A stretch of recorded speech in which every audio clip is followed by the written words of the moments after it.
Let's take a look at every Champions League final from 2004 and the players that you've forgotten were unused substitutes, which is probably all of them to be honest, because who the hell cares about the goddamn bench? 2004, Emmanuel Adebayor. Most of you will only have acknowledged Emmanuel Adebayor as soon as he landed in England January 2006, and even at the time he wasn't much to write home about. For Christ's sake, he'd only ever managed 26 goals in 115 games for Monaco. He'd soon be doing those numbers in a single season for Arsenal. Anyway, most will have forgotten that he actually spent the 2004 Champions League final on the bench as a sturdy 20-year-old as Jose Mourinho announced himself to the world. For God's sake, Dado Perso, a lad 3 weeks off a move to Scotland, and Shabani Nanda, the kid with the first touch of a goat, were both dragged off the bench before him. And yet this was the man who cost over £100 million in transfer fees. 2005, Scott Carson. Just to slam home the point even further about how weak that Liverpool squad was that stunned AC Milan, Scott Carson was next in line to get shot at if Jersey Dudek pulled a hammy. Carson, the man whose career legacy will surely be fluffing his England audition in the rain, or being on the receiving end of Santiago Muna's finest hour. I mean, he clearly stole that goal from Lauren Aubert. Had the best seat in the house in Istanbul, and considering the Milanese talent on display, was probably shitting himself every time Dudek went down with cramp. 2006, Xavi. Remember when Barcelona beat Arsenal 2-1 in Paris? Some Barca subs that day. Giuliano Belletti, fair enough. Silvinho, yeah,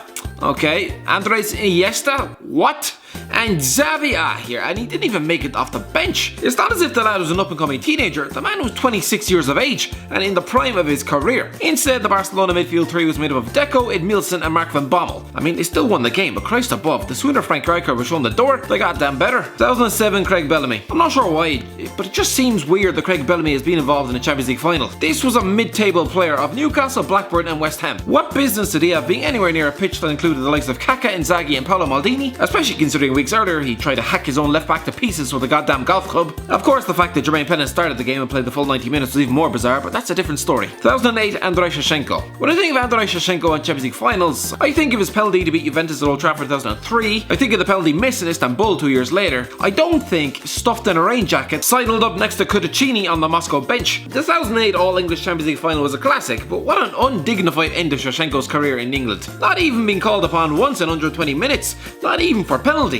When Solomon Kalou was told to warm up after 92 minutes, the former Ballon d'Or winner must have felt like sticking his head in a vat of boiling water. 2009, Idiger Johnson. Idiger Johnson signed for Barcelona in 2006. Considering the man scored 10 league goals across 3 seasons, I just assumed the Icelandic hero had been dumped in the rubbish bin long before the Champions League final meeting with Manchester United in 2009. For Christ's sake, when it came to getting rid of the staff, Pep Guardiola was about as ruthless as George R.R. Martin after 3 shots of whiskey and a bad divorce. He didn't make it off the bench, and within a year he'd be at White Hart Lane. 2010, Mario Balotelli. Okay, to be fair, I'd be surprised if you didn't know Mario Balotelli was involved in Inter Milan 2010, but still, I wonder if his teenage ego, which still exists in his man-sized frame, thought he should have started the Champions League final against Bayern Munich. They didn't need him, or his tantrums, as Diego Milito scored 2. Wouldn't be the last time Jose Mourinho would get one over Louis van Gaal. He'd be stealing his job in a few years too. 2011, Michael Owen. If someone had told me during the summer 2009, when Michael Owen had been dumped by Fabio Capello, displayed all the leadership skills of a headless mop as Newcastle slipped out of the top flight, and was resigned to handing out brochures to remind potential suitors he still existed, that he'd be involved in a Champions League final within 2 seasons,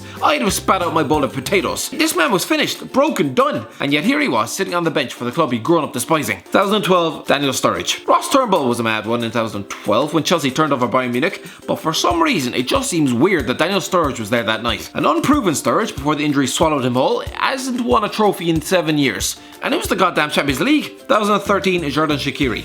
Sticking with the Liverpool theme, Xherdan Shaqiri wasn't needed for Bayern Munich's win over Borussia Dortmund the following year either. 2014, Diego. I remember when Diego was breaking through at Porto about 15 years ago, everyone hailed him as the second coming of Ronaldinho. Didn't quite pan out like that, but hey, he still bagged himself a seat on the bench for Atletico Madrid against their crosstown rivals 2014. Did not go well. 2015, Angelo Ogbonna. Here's a few players that were on the bench for Juventus when they got slammed 3-1 by Barcelona in 2015. Fernando Llorente, Roberto Pereira and Angelo Ogbonna. It's like mid-table madness over here. Ogbonna didn't make it off the bench. I mean, no shit. He just had to take one look at Barzagli and Bonucci in training every day and then cry into a cereal, or just poison their food. 2016, Jesse Rodriguez. What has happened to Jesse Rodriguez's career? 3 years ago, he was watching his Real Madrid beat Atletico in penalties in the final. Since then, he's had failed moves to PSG, Las Palmas, Stoke City and Real Betis. Jesus Christ, lad, sort out your life, says that YouTuber currently recording a video semi-nude in his basement. Just kidding, I can't afford a basement. 2017, Steven Lichtsteiner. I think we're all beginning to see that Steven Lichtsteiner can no longer defend when the likes of Ainsley Maitland-Niles are getting in the team ahead of him. 2 years ago, he was next in line to mark Cristiano Ronaldo. May God have mercy on us all. 2018, Dominic Solanke. Dominic